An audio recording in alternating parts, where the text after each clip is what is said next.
Rain fell in fine sheets across the mall, moving sideways. It was hard to see until it caught the light of the polished brass of the mounted guard. The sound of drums in the morning echoed faintly through the fog, muffled by the quiet of the crowd, whose umbrellas rippled like wings that had been startled. Red bunting hung loosely from iron rails. A black horse stood in the middle of it all, still and broad, under the weight of the ceremony and the weather. Bracken was a 17-hand-high Irish Draught gelding. His coat was wet and glistening, and his hooves dug into the wet stone like anchor bolts. The glint in his eye moved to a child's balloon being pulled by the wind, then he went back to being quiet. A line of ceremonial cavalry stood around him, weighed down by tradition. Cameras clicked. A flash went off. A wump made an umbrella open up in front of me, and it jerked to the side like a scared bird. Bracken's ears moved, his jaw got tight. He shivered all the way down his back. One of the front hooves started to rise. "Steady." The voice sounded like gravel through silk. Major Elspeth Harrow didn't raise her voice. She didn't look away. She only said the word. No more, not less. The hoof was in the air. Then, slowly, almost without anyone noticing, lowered back to the stones.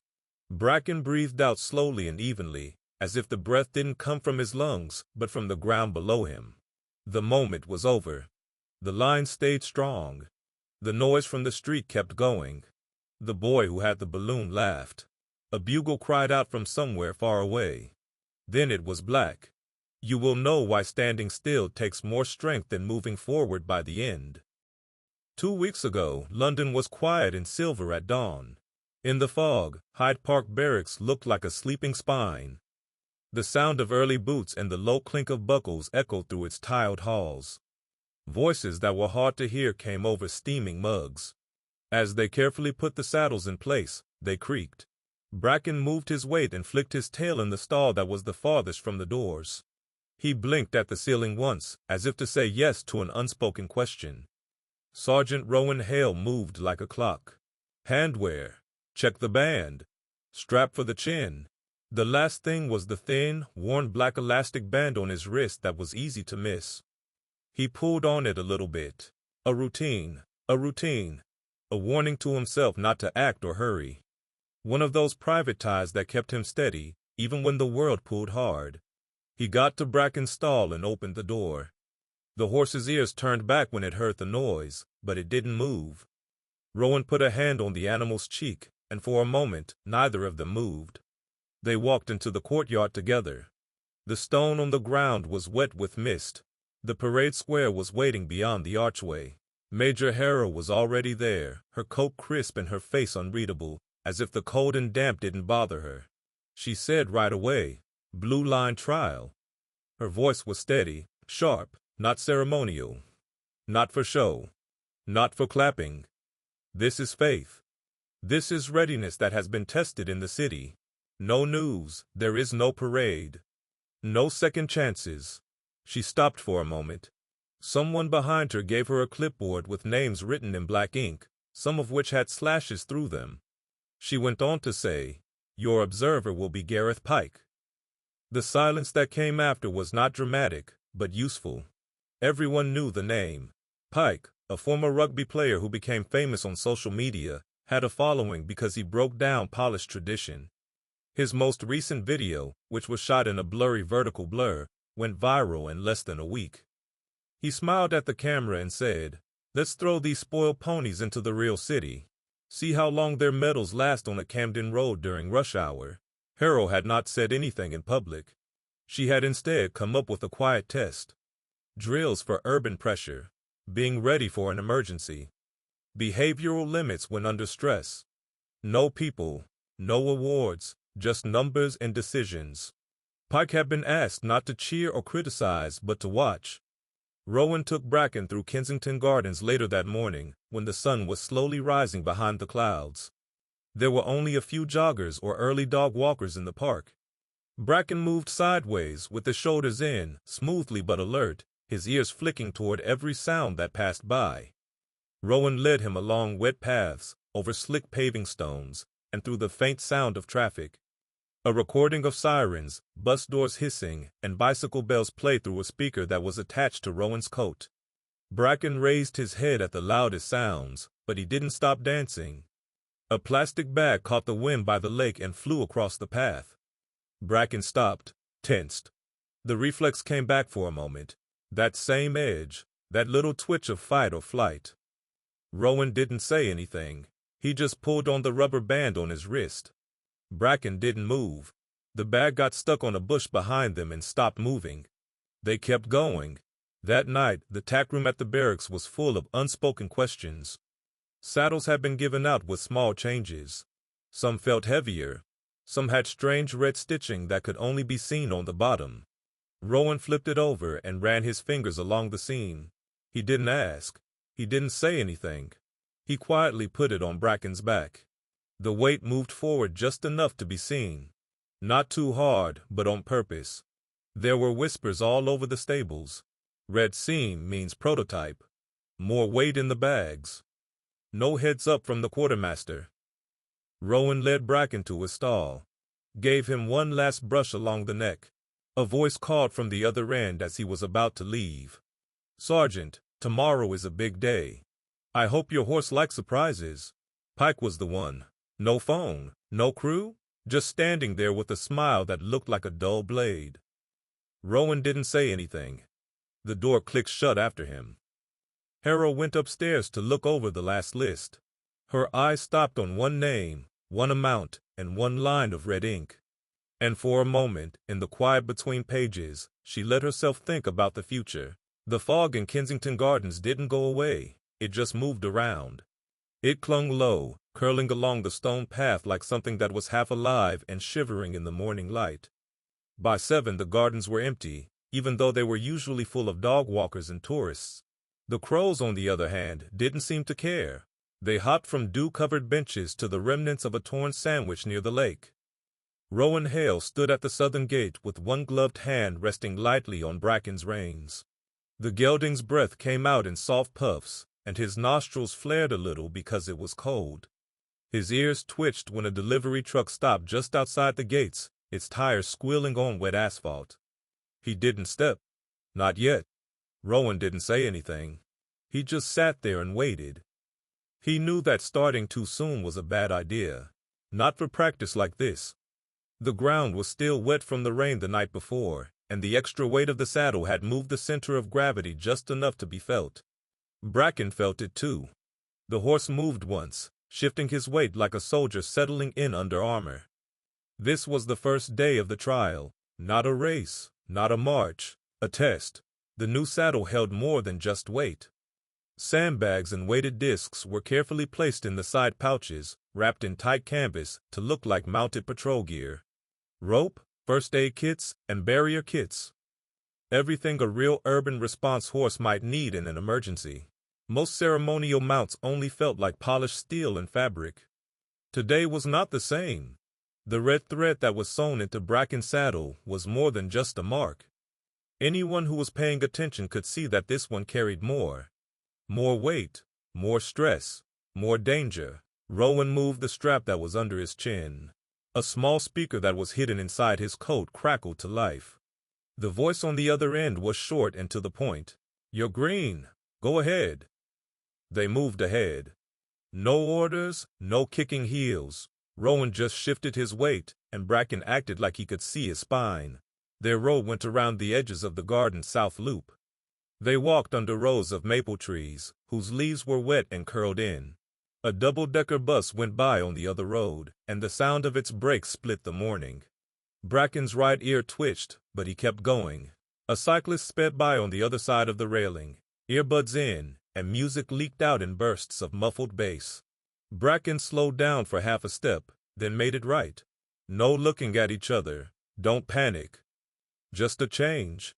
The black gelding and the quiet rider moved like one shadow, weaving between real and imaginary barriers, the sound of noise, the urge to run away, and the fear of sudden movement. A plastic shopping bag rose from a gutter at one point, caught in a gust of wind. It spiraled toward them, moving its wings. Bracken's neck bent back. Caught my breath. Rowan pulled on the reins for half an inch. That's all.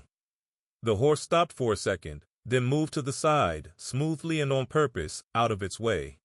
The bag floated by like a ghost with no goal. They passed 2 mounted officers from the Met who were waiting by a police van halfway through the circuit. One of them nodded as Rowan walked by. No words were spoken, just a quick, shared recognition of how hard things are and how much pressure there is in silence.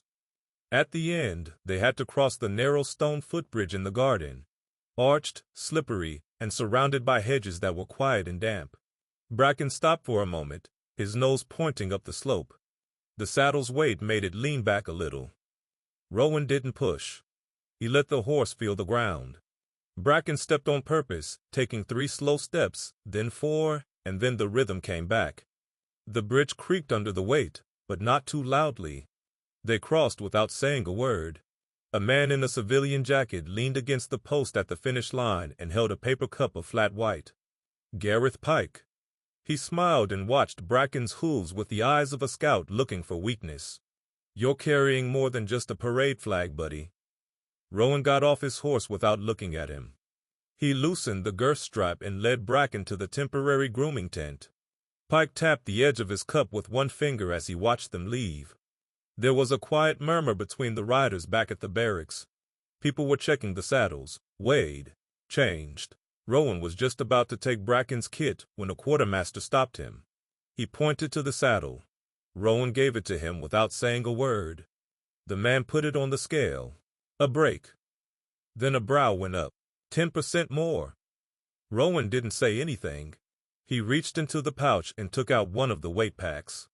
It had a faint stamp on it that said, BLT2, Blue Line Trial Prototype, version 2. He didn't ask for it. No one had. But someone had decided to make the test harder for him. He looked across the stable at Harrow, who was talking on a radio with her back to the scene. He pulled on the black rubber band around his wrist. No protest, no comment, just a quiet return to grooming. That afternoon, the first debriefing took place under the training pavilion, which was only partially protected from the rain. No lists of rankings, no compliments, just observations. Bracken's performance was rated as stable under load, high adaptability. Pike's voice came through once, dry and casual. Stay calm under pressure, or maybe they don't care because they're too slow. Harrow answered without looking up. Discipline and delay are not the same thing. Rowan didn't say anything.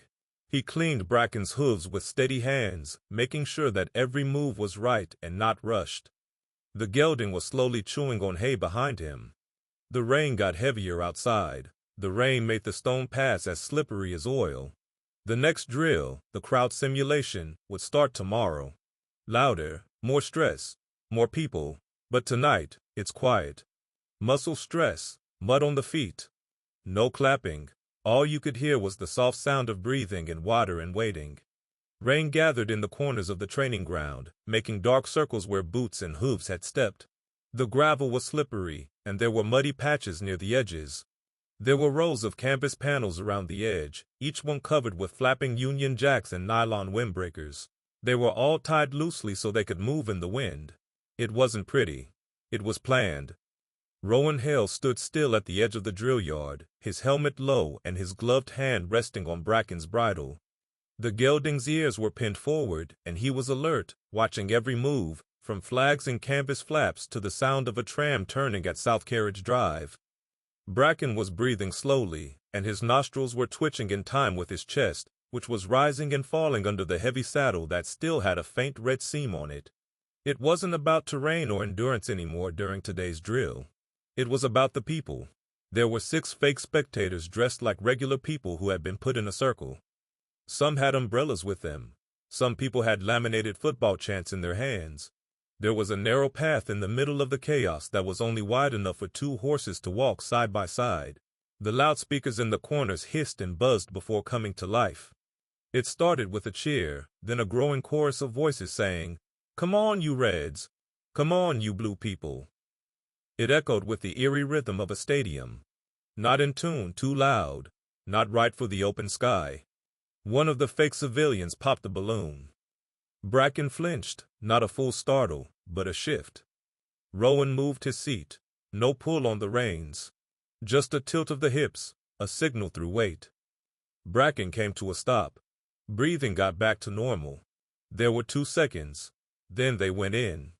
There were a lot of things in the way of the path ahead. Every 6 seconds, a man in a raincoat on the left opened an umbrella.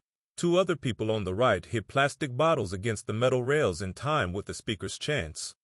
Up front, a teenager on a BMX bike rode in a big circle, getting closer to the horses that were coming toward them and then pulling away at the last second. Bracken went through it like threading a needle. Not without a reaction, but not in a panic. Every sound was heard, and every movement was thought about.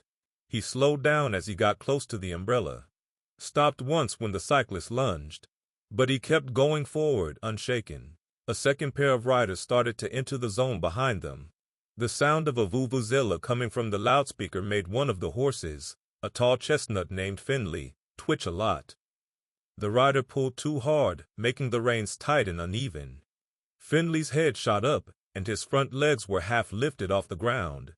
Bracken came to a stop. Rowan saw the chestnut turn almost sideways. He didn't say anything. He made Bracken take a pivot step by angling the gelding's broad flank across the path. The wind caught the raincoat again, and the strings of the balloons danced in the air. Bracken stayed where he was. He turned into a wall. The chestnut came to rest. A breath, two. The younger rider brought his horse back in line and nodded once, too embarrassed to say thank you out loud. Rowan got off the horse in one smooth motion after they finished the course. Bracken's breathing was steady. The sweat under the saddle was light, not heavy. The quartermaster came up with a clipboard. Saddle check. Rowan took the saddle off the horse and put it on the weighing block. The official looked at the scale's number, 10% more than usual. Again. Rowan didn't say anything. The quartermaster raised his head. Yours is the only one with the new stitching. Load the prototype? Rowan looked him in the eye. No sarcasm, no problem. Looks like it. The man clicked his pen, wrote something down, and then left. Bracken bent down and drank slowly from a bucket of water, not paying attention to the voices that were gathering in the corners of the drill yard. Gareth Pike watched the riders come back from the viewing platform. His phone was out now, but it wasn't recording. It was just spinning in his hand, with his thumb flicking the corner of the case. He got Rowan's attention. Do you ever think they're trying to get you to fail without you knowing it? Rowan took off his gloves, one finger at a time. He said, No, being quiet has never been your thing. Pike smirked and then turned away when the debriefing started. Major Harrow walked along the formation line, looking from left to right. She stopped at Rowan for longer than the others. She looked at Bracken once, and then at the saddle that was next to the tent. No reports of incidents. One small change. Recovery works. She stopped. Keep in mind that recovery doesn't mean there are no mistakes. It means having discipline, change, keep going. No praise, no lists, only the facts. The whisper started up again that night in the tack room. 10% more weight. Why just his? No way that's random. Rowan paid attention. Didn't say anything. He cleaned Bracken's hooves without saying a word. The gelding stood still, with its eyes half closed from the work it had done that day. Someone put a note under the barracks door around midnight. No sign. No one could read the handwriting. Red seam means the training version. You're pulling more than you were told to. Keep your head down. Rowan read it one time. It got crumpled. Put it in the stove without lighting it. In the dark, he walked back to the stables. When he came in, Bracken blinked but didn't move. Rowan put his hand on the horse's neck. The rubber band on his wrist got tighter. He let it go. No drill field map showed the tunnel. It was under the far wing of Hyde Park Barracks, an old stretch of concrete and steel that used to lead to a storage area but was never renovated. Now it had a new purpose, to overload the senses. They named it the Hollow. There are no windows. There is no natural light. There was only a low ceiling and the stale metallic taste of silence underground. LED strobes on the walls pulsed in a random pattern inside. There were groups of black cones between each strobe. These were directional speakers that were wired to make low, random sounds like sirens, train horns, overlapping human voices, running footsteps, and breaking glass. In the far corner, a single industrial fan roared like a hurricane as it blew on a roll of caution tape that was hanging down. A drone hovered above it all. It hummed just below the ceiling grid, was small and unmarked, and was the size of a plate. It moved slowly and like a predator, following program paths that made it seem like it was never still or quiet. Rowan rode Bracken into the tunnel without making a big deal out of it. The light behind them was swallowed by the concrete. No orders, no pressure on the heel. Just being still. The gelding's hooves echoed in that strange space where sound is there but never stays. At first, his breath was short, tight and alert. The ears turned back and then forward, like sonar. The strobe started to go off. White, stop, red, stop. Then there was chaos. The siren on the right made a loud, high-pitched noise. A shout of "Get down!" from the left came. The drone suddenly dropped, hitting the edge of the strobe and casting a shaky shadow on the wall across the room. Bracken stopped. Not because of fear. From math. Rowan didn't do anything to move forward. He stayed still. Let the horse look around. Don't tell the noise to go away. This wasn't about giving orders. This was about being there. Bracken moved forward one step, then one more. The fan blew as if something unseen had breathed out. The yellow caution tape flicked out violently and hit the gelding's shoulder. His skin moved. He didn't run away. There were no more cones in the second half of the tunnel. Instead, there were visual obstacles. Neon signs, barrels, and cones. There was a low steel barrier on the floor that the horses had to steer around without touching. The drone went down lower again, but only once before going back up into its loop. Rowan pulled the reins in a little bit. Stop halfway. Bracken responded with perfect posture, lifting his front hooves with very little space and guiding himself through the obstacle course with surgical precision. His tail didn't move. His eyes stayed forward. The run was filmed by 2 cameras. There were no clipboards in the tunnel. There was no subjectivity in this full auto analysis. They left on time, clean, no problems. Outside, the sun was so bright it hurt to look at. Bracken blinked a lot. Rowan let him breathe, got off the horse slowly, and took off the saddle himself. The red seam, which was now dusty from the tunnel, caught the light. Gareth Pike was already there. No camera again. He had his arms crossed and a look on his face that could have been mild amusement or mild respect. It was hard to tell.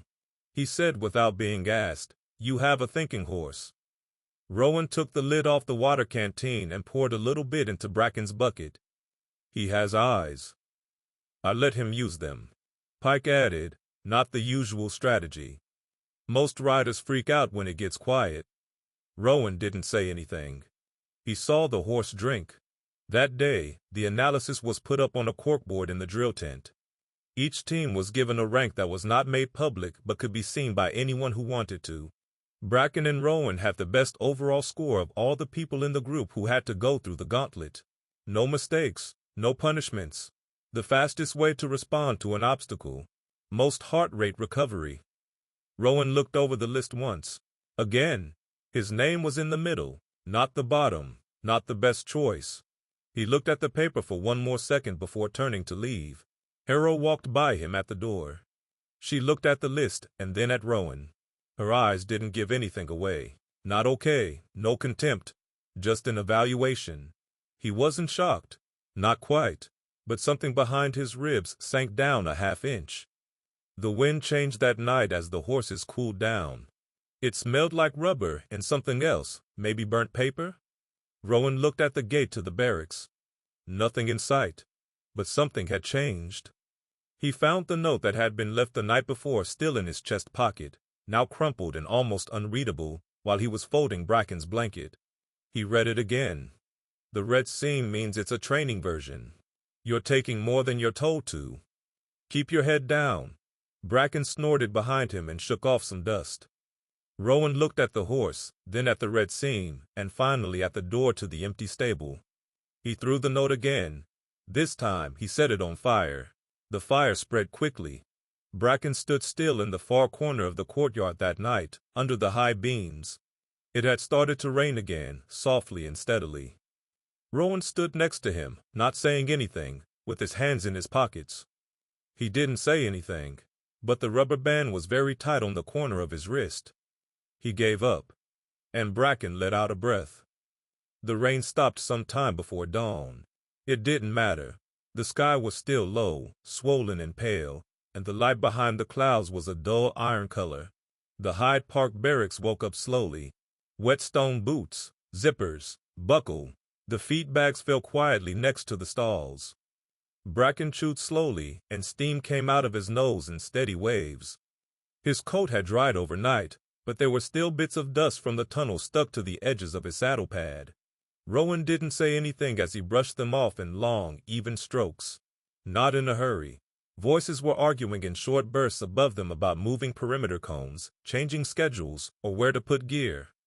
But the stable stayed calm, weighed down by the same old things. Rowan made the girth bigger, looked at the rubber band on his wrist. Then he stopped. He wasn't tired, but he felt heavier. Not the weight of the drills or the saddle. Another thing, something that felt like a question that had been left unanswered between his ribs. A few cadets were huddled around a phone in the hallway outside the mess. One of them looked up when Rowan walked by, but didn't say anything. I just lowered the screen a little, like it was on fire. He kept on walking. The last trial was still 2 days away. That should have meant a break, a quiet review, maybe some pacing drills or light turnout. But the air in the barracks was broken in some way, and there was something that was too tight to ignore. The officer in charge of equipment waved him over near the lockers. "You should look at this." He gave her a tablet with the screen already loaded. The video stopped at the 7-second mark. A horse is standing up. Not crazy. Not out of hand, but showing signs of life. The front legs went up half a foot, the ears went flat, and the nostrils opened wide. The helmet mostly covered the rider's face. Bracken. Rowan looked at the picture. There was no mistaking the background. It was part of the tunnel drill. The caution tape flutters, and the red strobe is at the edge of the frame. He remembered that the moment had lasted less than a breath.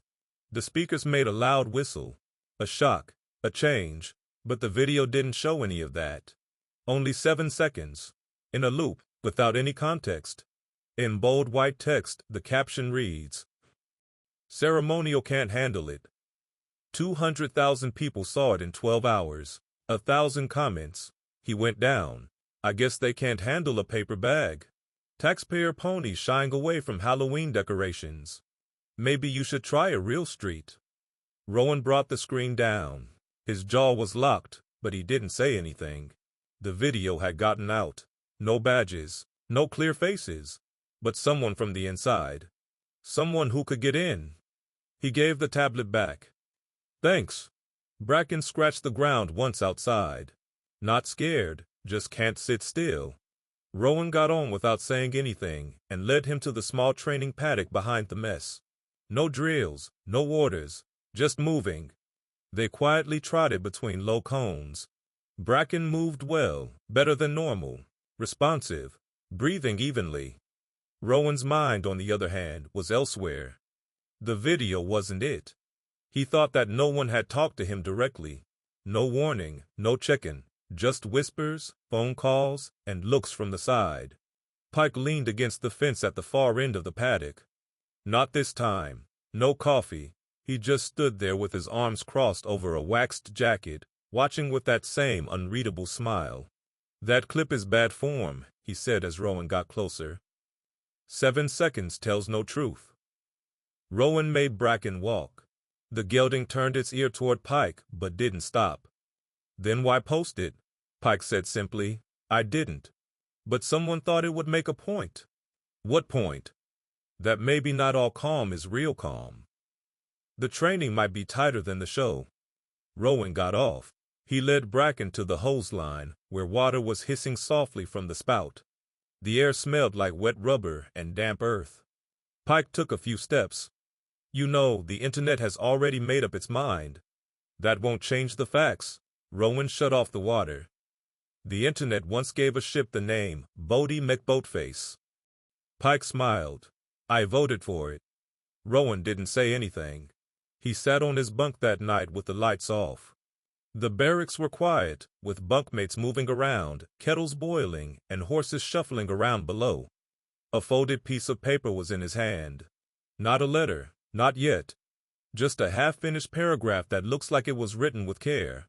To the man who stood next to me when the Queen's Guard marched by. We weren't perfect that day. A kid cried near the rail. You jumped. I steadied myself. But it made me think. What if that kid hadn't cried? What if it was a shout? A break? Would we have held?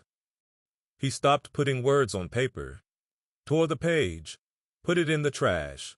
He pulled on the rubber band around his wrist. Tough, then let it go. Bracken stood in his stall the next morning with the same quiet strength. Not sleepy, not worried, just waiting. Waiting. Rowan came up with the saddle. Stopped, looked at the seam again, read.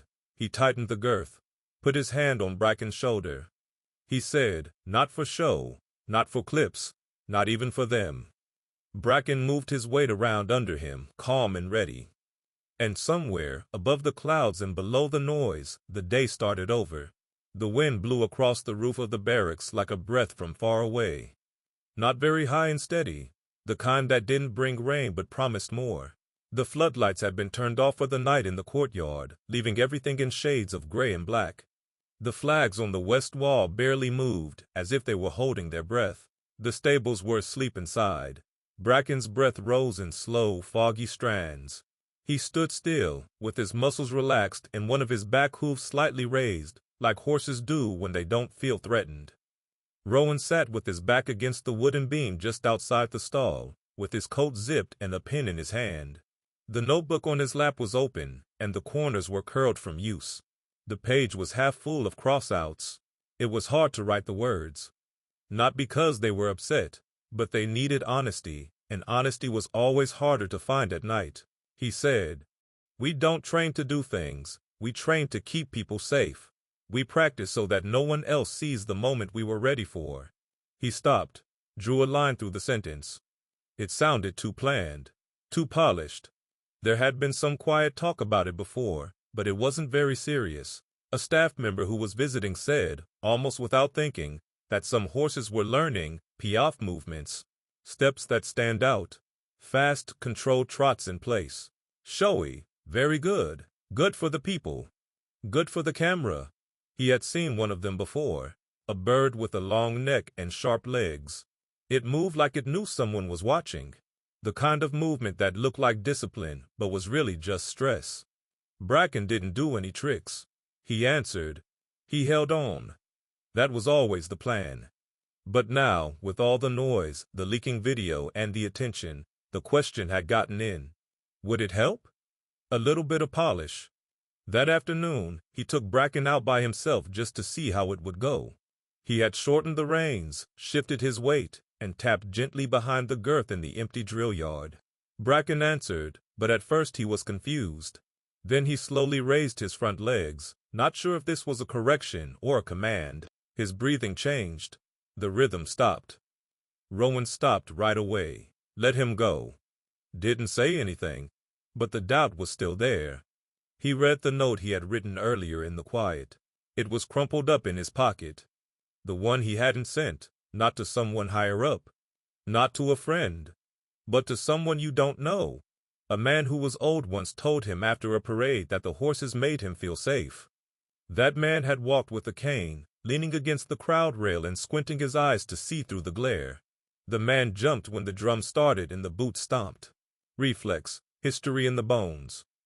But Bracken had stayed still, just a few feet away. Listen up, breathing evenly.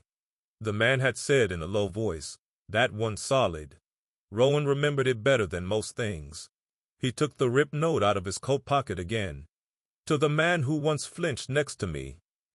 You weren't wrong to flinch. We are responsible for making sure you don't have to. He folded the paper once more. Put it in the inside pocket. Don't send, not yet. Someone was laughing down the hall, but it was low and tired. Perhaps over tea.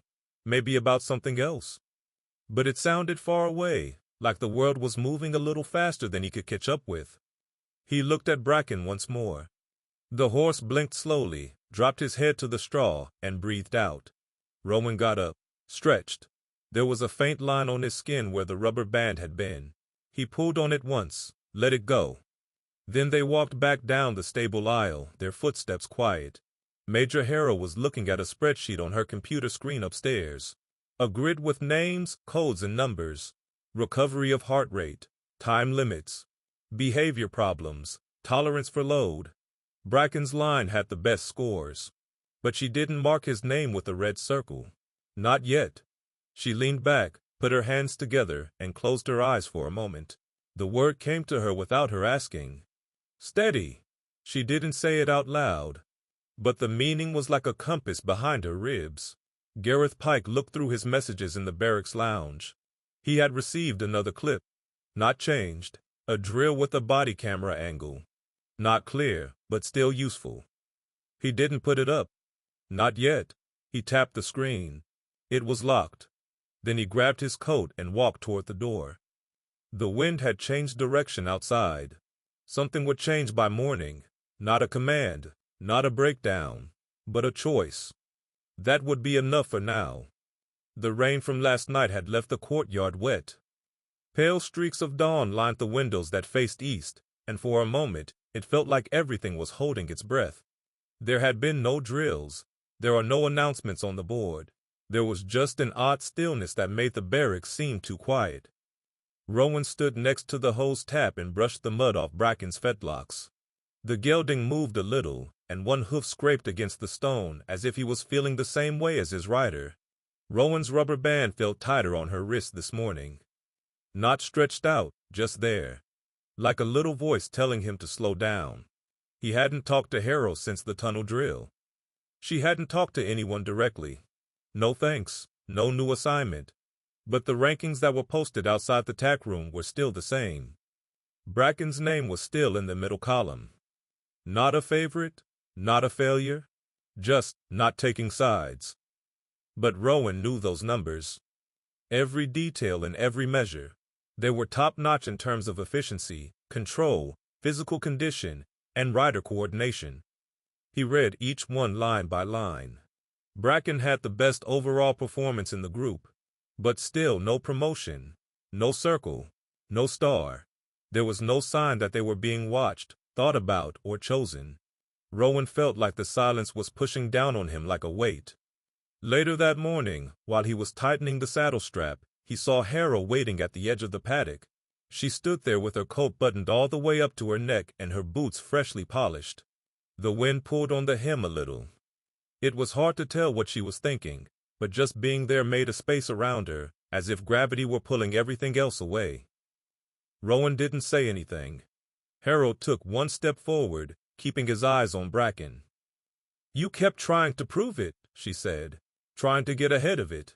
Last longer than it. Outscore it. Rowan stayed put. But that was never the test, she said.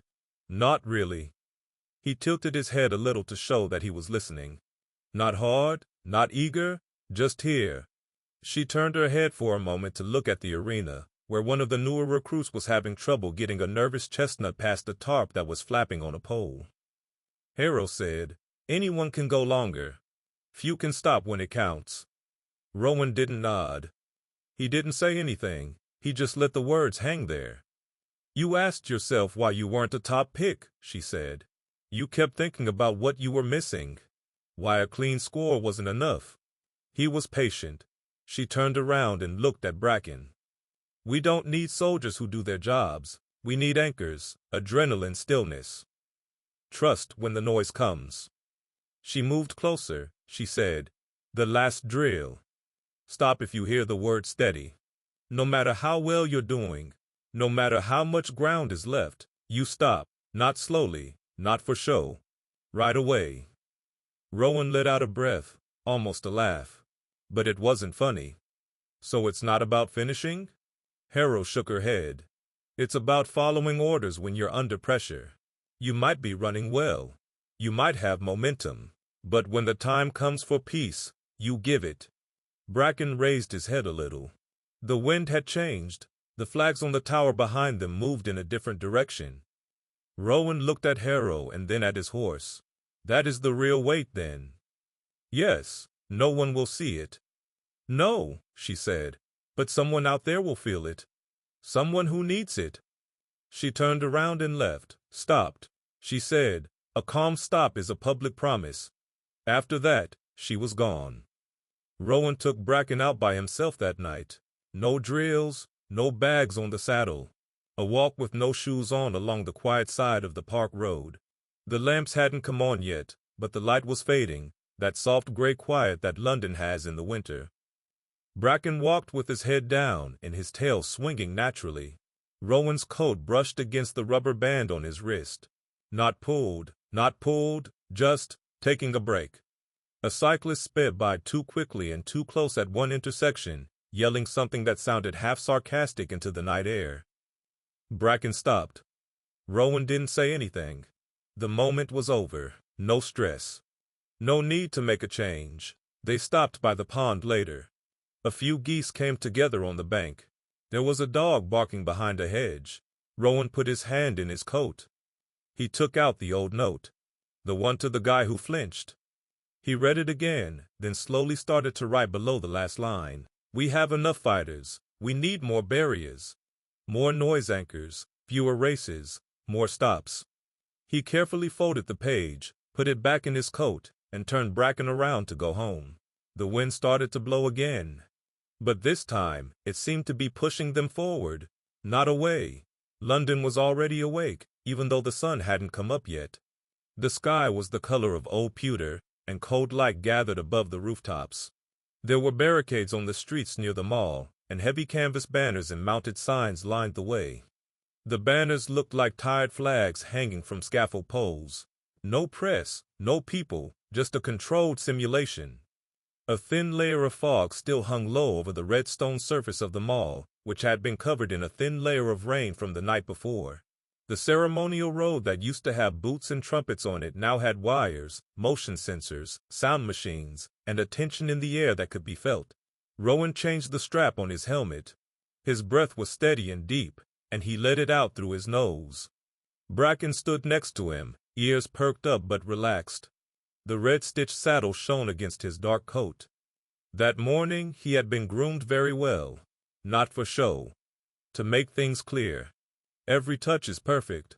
No distractions. Major Harrow stood far away, under a portable tower scaffold, with a clipboard and a headset on, talking quietly. Pike leaned against the rail next to her and held a cup of flat white. The steam coming from the lid looked like a signal. He didn't say anything. I just watched. There wouldn't be any introductions, no news. Each pair would ride out one at a time and run the course. Directional speakers would play fake city noise at full volume. Wind machines would move nylon and paper. A group of paid crowd actors stood behind the line and were told to chant, shout, and wave balloons and flags in a way that was planned to be random. It wasn't meant to be fair.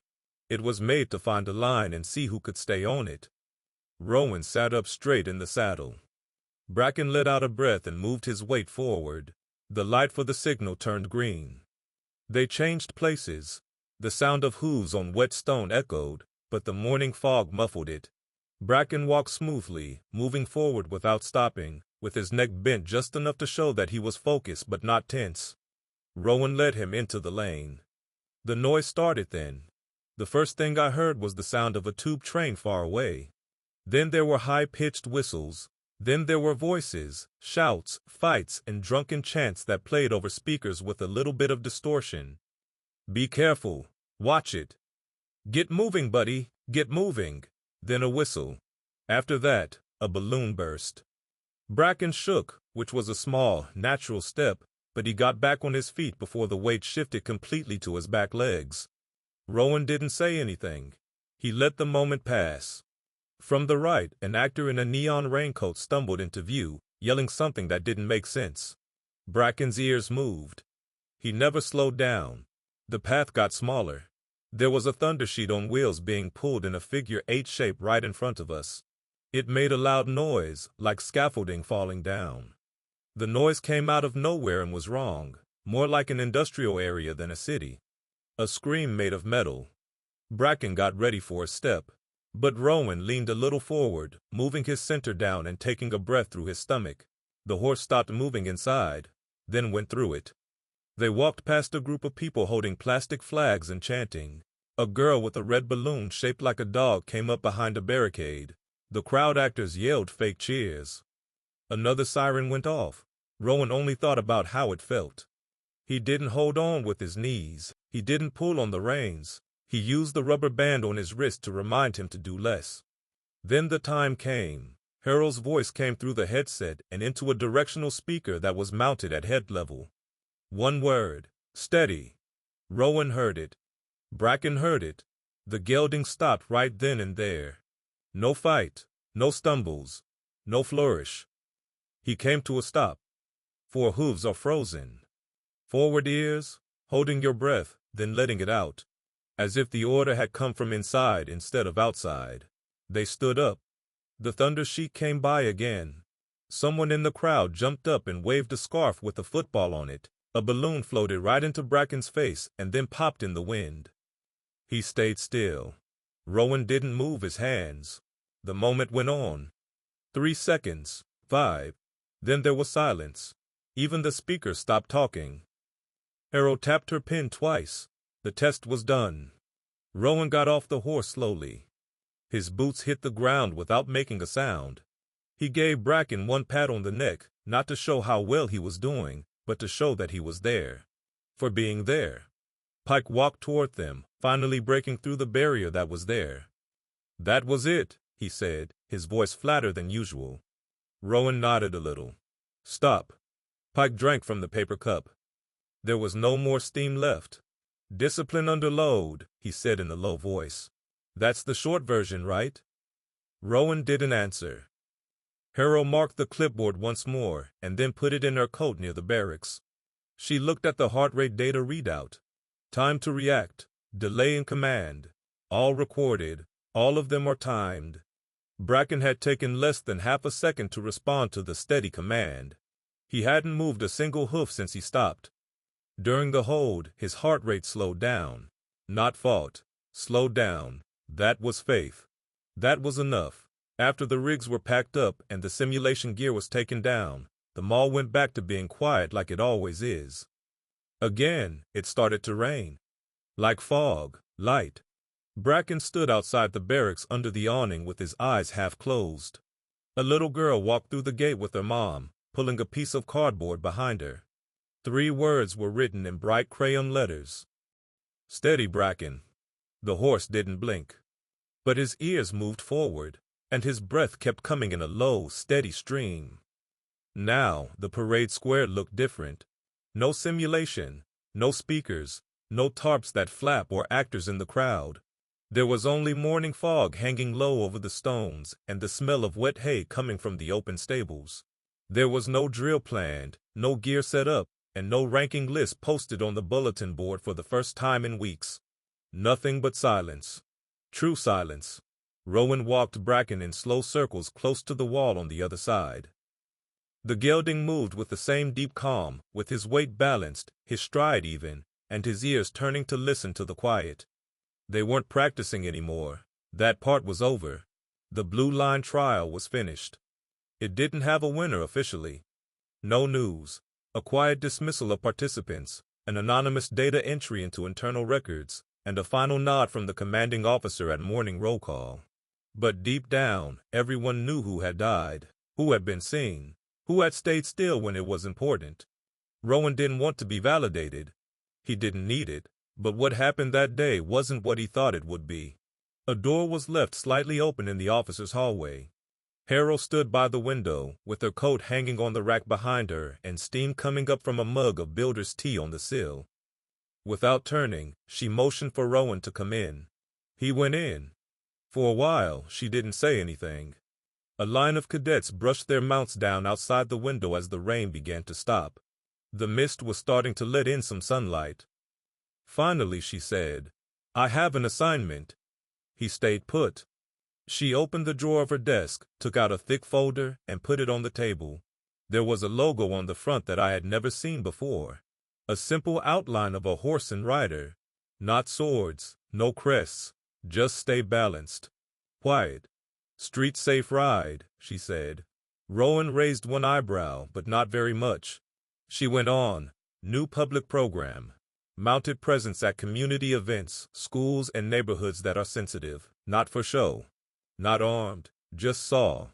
She opened the file. There were pictures inside. A horse is standing close to a school crosswalk. Another one is close to the entrance of a hospital. One next to a street mural in Brixton.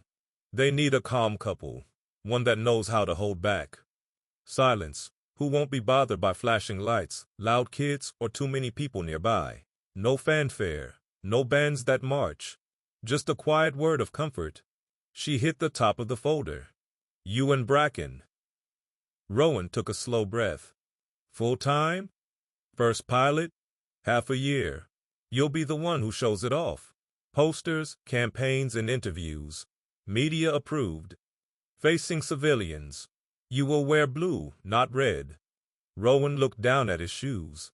A drop of water fell from the edge of his helmet. Bracken's ready, he said in a low voice. Harold nodded. I know. She sat back. But are you? He didn't say anything. She let the pause stay. You would not be in the rotation. The King's lifeguard, everyday tasks, call-outs for ceremonies. You'd still be in the cavalry. But people would see you differently. By them, he said. By all of us, she said. She stood up, walked to the window, and held up her mug. But maybe that's the point. Rowan left without the folder. Instead, he took Bracken to the edge of Horse Guards Parade and stood under the statue of Lord Mountbatten. The rain lightly tapped on his helmet. He thought about the trial, of the drills, of the balloon that burst, of Bracken staying still when everything in him told him to move. He remembered how quiet it was after the word, steady. He remembered the girl with the crayon sign. Harold found him in the tack room later that night. He stood in the corner, brushing Bracken's coat by the light of a lantern. The rubber band on his wrist was almost see-through from use. He said, I'll take the post, without turning. But not all the time. Harold squinted. I want to switch, teach other people. Go back to the guard between deployments. She thought about this. Why? He was done brushing the gelding's shoulder. Because what we do here is important too. Quietly. She nodded once. That's fair. She turned around and left. Rowan stopped her. When do we start? 3 weeks. You'll get new gear? New rules for transportation. No ceremony. Just neighborhoods. He stared at Bracken. He'll like that. Bracken stood guard again the next day at noon. Not for a test, not for practice. Just the post. A boy in a school uniform walked by with his teacher. He held a sketchbook with pages that were blowing in the wind. He stopped close to the rail. Is that the one in the video? His teacher looked at him. Rowan stood next to Bracken and didn't say anything. The boy said in a low voice, He didn't move. Bracken blinked. His ears moved. Rowan didn't say anything. The boy still said hello, though. And Bracken still didn't move. The light in the morning settled in a new way.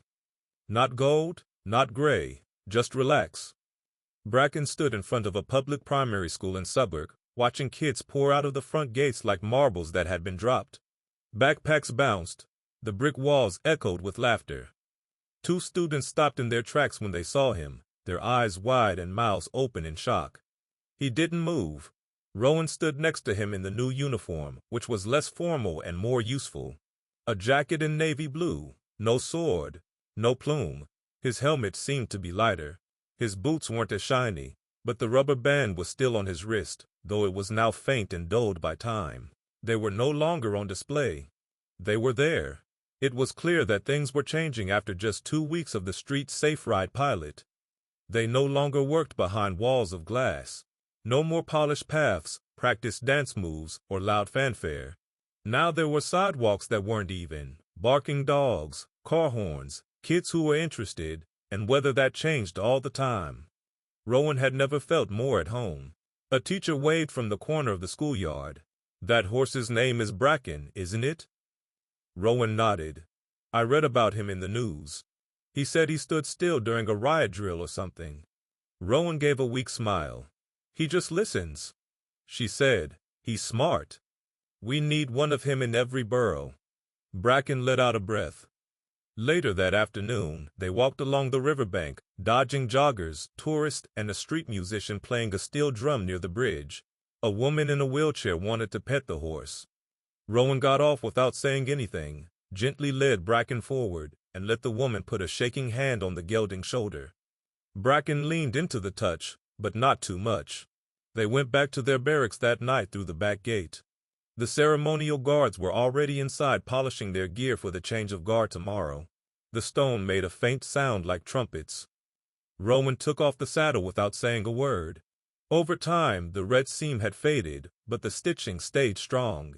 The same as everything else. He took Bracken back to his stall, brushed his sides, and put down some fresh hay. The horse blinked once, put his head down, and started to chew. Stay calm. You can count on it. Not impressed by the fanfare. There was a folded note in the corner of the stall. Rowan opened it up. In big letters, just 6 words. No signs, no show-off, just trust, no signature. He couldn't read any of the handwriting, but he did smile. That night, on his way to the mess hall, he walked through the square and passed Harold under the archway. She wasn't wearing a uniform. A scarf was around her neck. A coat that is too plain for a ceremony. She had a tea flask. "How's the pilot?" she asked. "Be quiet." "That's good." He nodded. Then, "Did you write the note?" She raised one eyebrow. "Which one?" He grinned. "I'll take that as a yes." They stood still for a moment, watching the red-clad guards walk by on their way to the prep hall. "Do you ever miss it?" he asked. "The sound?" "No. The show." She drank a little. "Sometimes," she said, "but the ones that'll still have more of an effect." Finally. The next morning, Rowan and Bracken went back to their patrol post outside a busy shopping area. A woman with a stroller walked by them. A guy asked for directions. A pigeon landed on Bracken's back and stayed there for a full minute before flying away. The horse didn't blink. A small group of people gathered around some school children with sketch pads at noon. They were sketching the horses that were on patrol. Bracken stood there like a statue, wide and still, like he was part of the scenery. Rowan saw one girl hold up her drawing. It was a picture of Bracken in the middle of a step, but his hooves had 4 red circles on them. She had written in big crayon above it, "Stay still when it matters." Rowan squatted down next to her. "Why the red circles?" She smiled. "That's his strength. That's where it lives." Rowan took Bracken down the mall again later that day. This time, not in court, not for show. Now the road was quieter. The rain had stopped. Tourists moved in small groups. As they walked by, an old woman waved. He remembered her from a week ago when she had said, "That one's solid." Bracken's hooves hit the stone in a slow, steady rhythm. A man with a camera stepped back quickly in the middle of the road to get a good shot. There was a loud pop, and a balloon burst just behind the railing. Bracken stopped moving. Not in a hurry, not in a state of confusion. He just stopped. "Keep your head up. Ears in front. Take a deep breath." Rowan didn't give him a cue. He didn't have to. The man lowered his camera after 3 seconds, looking shocked. "Does he know how to do that?" Rowan smiled. "No," he said. "He trusts." Rowan took the note to the old man out of his coat just before lights out in the stable. The one he had rewritten, improved, and kept with him all this time. He left it behind the door to the stable. To the man who jumped. "We stay still so you don't have to." That night, he pulled on the rubber band one last time. Not for stress, not for control. Just, "Thanks," Rowan whispered under his breath when Bracken moved in the straw to rest. "Steady." The horse stayed still. Didn't need to. He already was.